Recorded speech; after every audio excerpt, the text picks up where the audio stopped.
Il y a des personnes qui ont une forte énergie, on les voit, hein. Ils sont dynamiques, ils ont la pêche énormément. Puis d'autres disent, bah, moi, je me sens limité dans ma vitalité, dans mon énergie, je dois me reposer souvent, je dois faire des pauses, etc. Et puis d'autres vont dire, bah, moi j'ai une énergie qui est comme ça, en dents de scie, très très variable.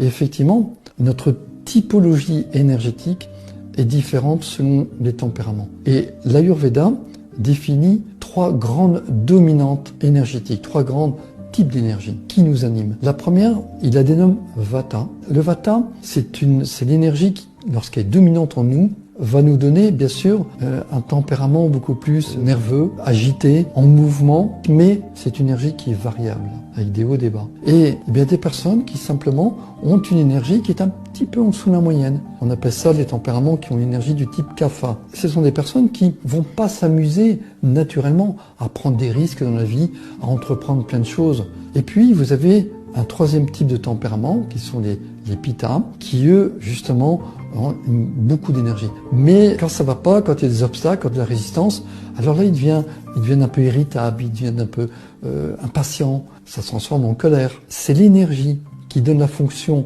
à chacun d'entre nous et qui va colorer notre comportement, ce qu'on appelle notre tempérament.